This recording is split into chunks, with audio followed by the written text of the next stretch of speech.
Şimdi sarayın en gözde alanlarından birine geldik. Game of Thrones sevenler burayı çok iyi bilecektir. Bahçeyi gezemezsin ki, günlerce gezmen lazım. Sarayı da gezemedik ki, çok büyük.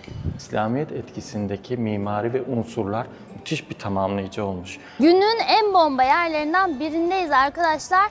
Plaza de Espana'dayız.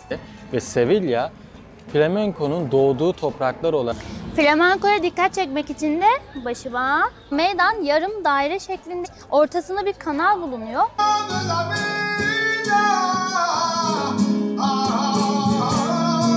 Hola, herkese merhaba, ben Büşra, kanalıma hoş geldiniz. Bugün Sevilla gezimizin ikinci gününde, ikinci bölümündeyiz. Birinci bölümü izlemediyseniz hemen önce birinci bölümü izleyin, sonra buna gelin diyorum. Çünkü çok güzel yerler gezdik dün. Bugün de devam ediyoruz. Şu anda neredeyiz? Alcázar Sarayı'nın bahçesindeyiz. Şimdi içerisini gezmeye başlayacağız.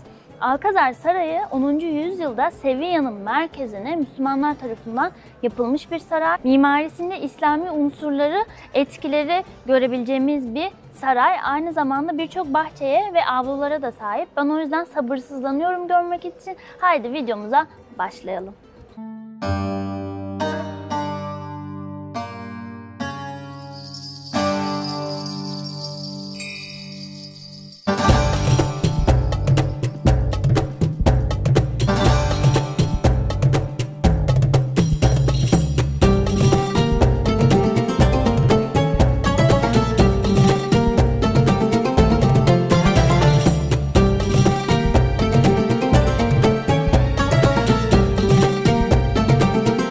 Hadi birazcık sarayın detaylarını daha iyi anlamaya çalışalım.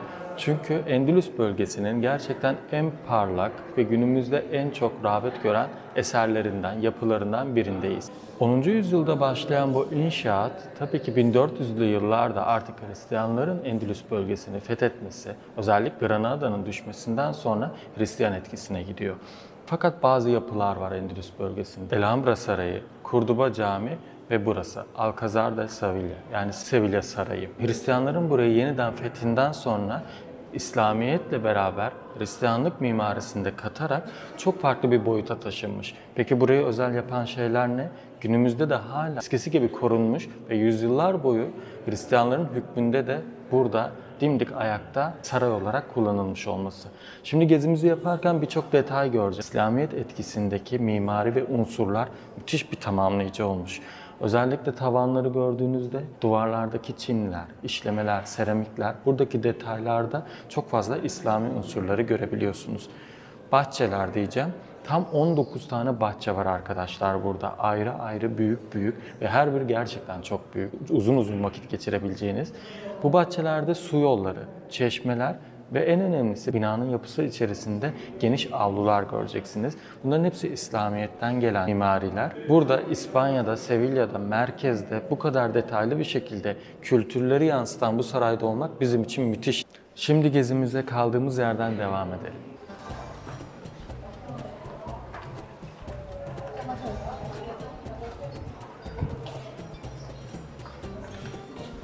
Wow. Müthiş bir yere Ne kadar geldik. görkemli bir oda. Bak burası işte oldu. Tavana bak.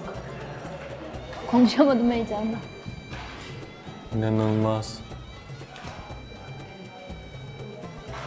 Bu kubbe yapısı birçok İslami unsuru bulunan sarayda var.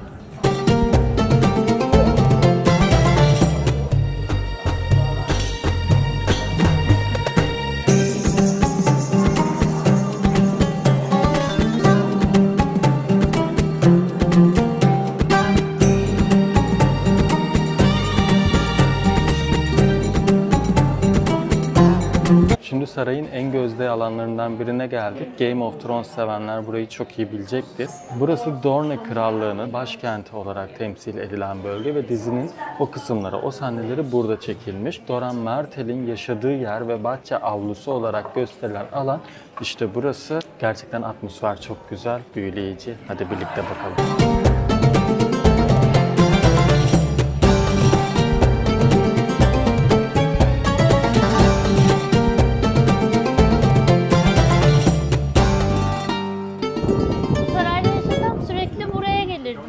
bahçenin manzarası o kadar güzel ki. Acaba öyle rahat rahat gelinebiliyor muydu? Sadece atıyorum krallar, prensesler falan mı? Bilmem. Ben gelirdim hacı. Bahçeler ayrı güzel, binanın içi ayrı güzel. Saraydan çıkmazdım. Zaten çıkmıyorlarmıştır da. Ama şurada bir canım Türk kahvesi çekmedi değil yani şu manzaraya karşı. Havada o kadar güzel oldu ki böyle yağmurlu, romantik. Çok romantik. Sol tarafta da yeşillikler böyle orman gibi. Burada da uzun uzun palmiyeler var. Çok güzel görünüyor burası da.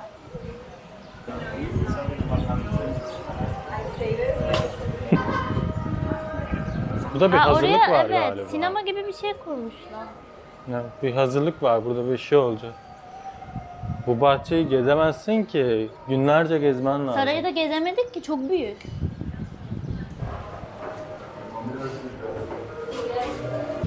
Orada da havuzlar varmış ama şu an içinde su yok.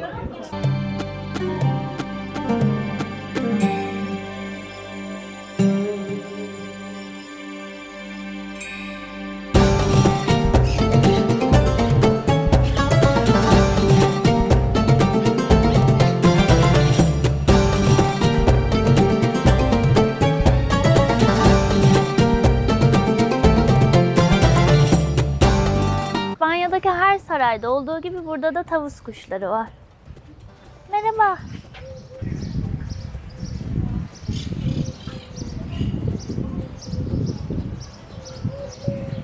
Şimdi bahçeleri geziyoruz arkadaşlar. Birçok bahçe var. Hepsini gezmemiz mümkün olmadı maalesef. 19 tane farklı avlu ve bahçe bulunuyor. Alcazar'ın bahçeleri Roma döneminden günümüze kadar uzanan çok uzun bir tarih boyunca farklı kültürler ve medeniyetlerden etkilenmiş.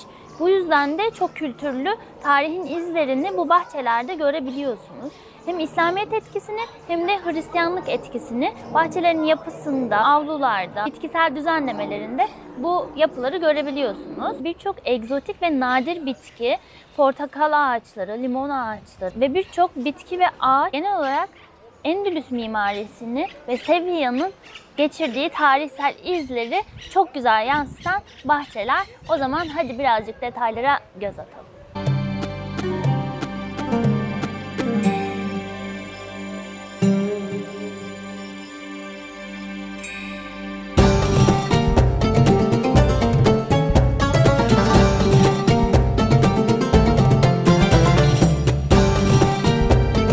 Su yolları var. Size birazcık oradan bahsetmek istedim. Bu su yol boyunca yürürken. Su yollarının buradaki amaçları, İslamiyet'te de su çok önemli bir kaynak olarak söyleniyor. Ruhu dinlendiren ve cennette de tasvir edilen.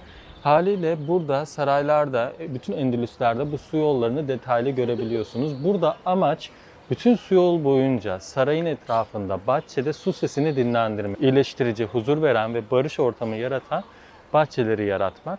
Zaten sessiz olunduğunda su sesleri ve hayvan sesleriyle, kuş sesleriyle beraber bahçe müthiş bir rüya gibi bir ortama dönüşüyor. Su yolu boyunca da size bu detayı aktarmak istedim. Saray gezimizi bitirdik.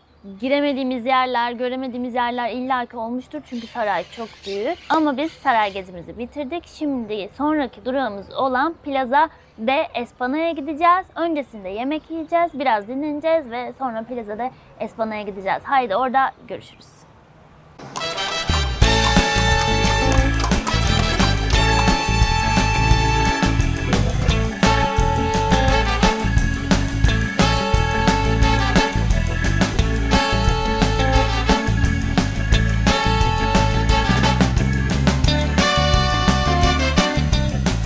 Hint Arşivleri Müzesi'ndeyiz arkadaşlar. Burayla ilgili size bazı bilgiler vermek istiyorum. Öncelikle konumundan bahsedelim. Konumu aşırı merkezi. Hemen sağ tarafında Sevilla Katedrali'ni görüyoruz. Sevilla Katedrali'nin yanında bu yapının içinde Hint Arşivi var. Peki Hint Arşivi deyince içeride ne göreceğiz? Öncelikle bu yapı 2. Felipe döneminde, yani çok eskiden 1500'lü yıllardan kalma bir yapı. O yüzden mimarisi ve iç kubbelerinin yapımı yani gerçekten çok güzel, çok sağlam bir bina. 1700'lü yıllarda buranın o dönem kralı şuna karar veriyor. İspanya biliyorsunuz birçok keşifler yapıyor ve Amerika'nın keşfinden tutun Hint adalarının keşfine kadar birçok yerde kaynak buluyor. Bu kaynaklarla ilgili bütün belgelerin ve dokümanların toplanmasına karar veriliyor. Çünkü evraklar çok fazla olduğu için ve hepsi yazılı olduğu için kaybolmaması gerekiyor.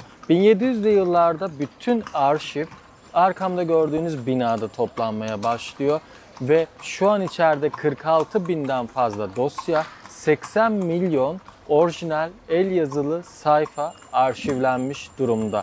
Bu belgelerin içinde ilgimizi çeken en önemlilerden biri Christoph Kolomb'un Amerika'yı keşfettikten sonra ve Hint adalarına olan keşiflerinden sonra İspanya Krallığı ile beraber yaptığı yazışmalar ve İspanya Krallığı'nın gönderdiği emirnameler bu binada saklanıyor. Yeni bir yer keşfedilmiş, bir sürü canlı çeşitliliği, yiyecek, içecek ve oranın kültürü ile ilgili bütün yazışmalar içeride saklanıyor. Hatta içeride gördük bir bitkinin İspanya'ya gönderilmesi ve bunun kullanımı ile ilgili bile el yazılı belgeler var. O yüzden içerisi oldukça detaylı. Diğer bir konuda Hint halıları. Hint halıların dokunması, Hint kültürüyle ilgili de çok önemli eserleri içeride görebiliyorsunuz. Zaten 1987 yılında da UNESCO Dünya Miraslar Listesi'ne ismini yazdırmış bir yapının önündeyiz. Umarım keyif alırsınız. İlgileniyorsanız siz de burayı ziyaret edebilirsiniz. Böyle size bir bilgi vermek istedik.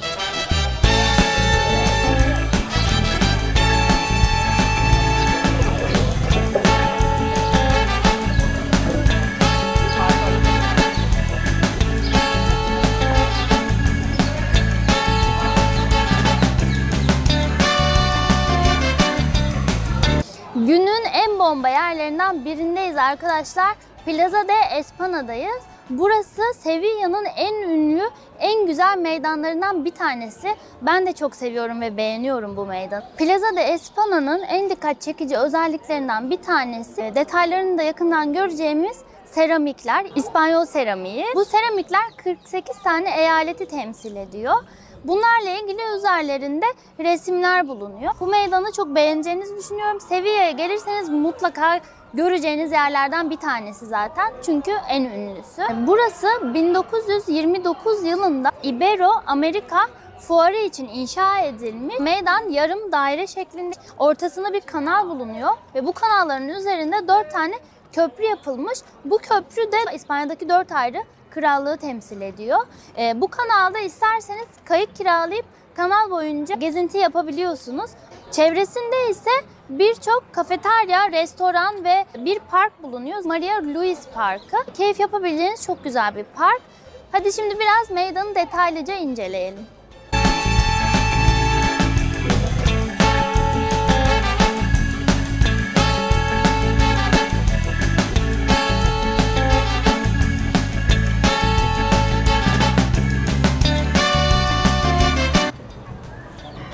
Buraya geldiğinizde buralarda oturup meydanın keyfini çıkarmayı ihmal etmeyin. Arkamdaki görsel çok güzel değil mi?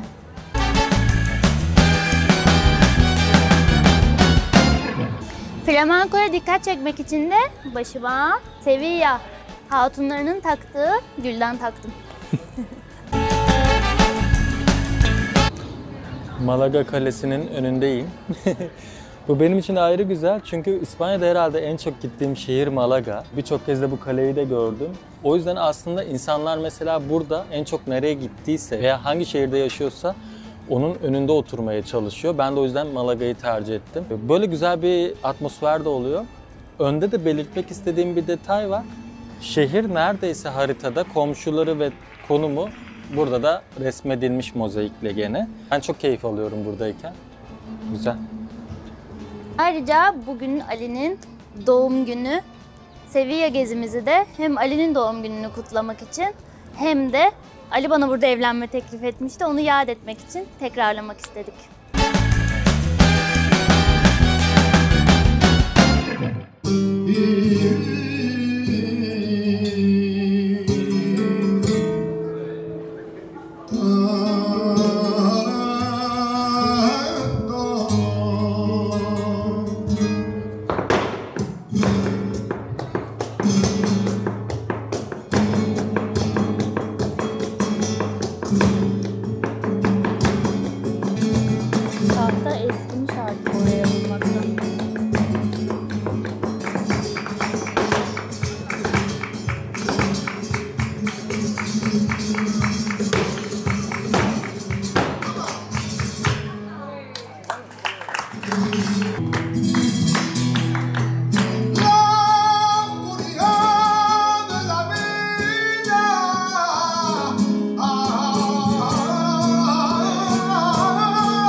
Bu alana gelmişken bir de şundan bahsetmeden geçemeyeceğim aslında.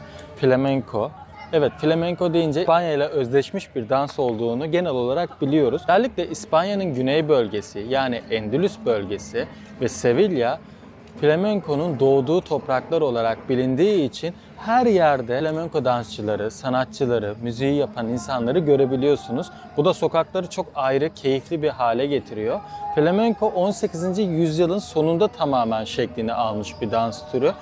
Dans, şarkı söylemek ve gitar üçlemesiyle beraber çok farklı duygusal ritimleri kendi içinde içerdiği için aslında çok büyük bir sanat felsefesi var. Bir de flamenco'nun oluştuğu tarihi yapısı enteresan. Çünkü Arap kültüründen, Çingene kültüründen, Yahudi kültüründen ve İspanya kültüründen hepsinin harmanlanıp, etkilenip son halini aldığını görüyoruz. Haliyle aslında bir danstan çok daha fazla şeyi anlatıyor. Zaten izlediğinizde o duygunun ağır bir duygu olduğunu, ağır bir ritim olduğunu hissediyorsunuz. Buradayken de flamenco'nun doğduğu topraklar olduğunu size ayrıca belirtmek istedim. Gezerken bir anda kendimizi Naboo gezegeninde bulduk. Bilmiyorum kulağa tanıdık geldi mi ama Star Wars seven herkes bunu bilecektir. Özellikle Star Wars'un 2. serisinde Klonların Savaşları filminde Naboo gezegeni olarak da kullanılan bir alanı geziyoruz. Evet, yani Plaza de España'nın bu aslında en çok turist çeken sebeplerinden de birisi. İzleyenler yorumlara mutlaka yazsın çünkü gerçekten çok güzel bir atmosfer var burada.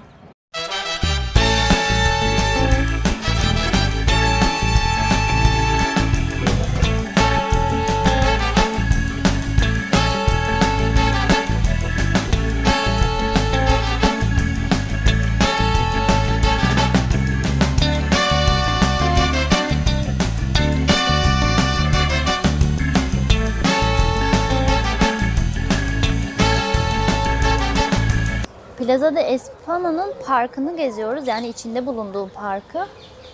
Ve burada çok güzel bir havuz var. Birçok da kuş türü var. Poposuna bak. Nasıl sallıyor. Çok tatlılar ya. Çok güzelmiş Suyunun havuz ya. güzelliğine bak.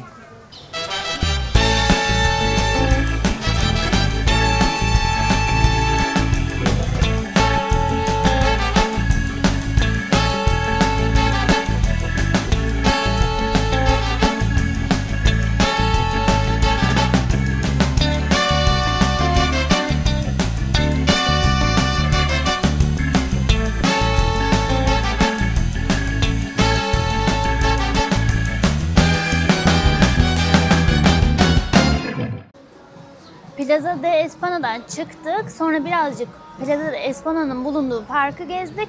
Şimdi nehir kenarından yürürken fark ettik ki burası da çok güzel. O yüzden size burayı da göstermek istedik. Sevilla'ya gelirseniz sadece merkezde ya da turistik bölgelerde değil, bu nehrin kenarındaki bu restoran alanlarında, yürüyüş yollarında da yürüyün. Nehrin ve gün batımının tadını çıkartın. Gerçekten çok güzel. Hadi birazcık birlikte yürüyelim.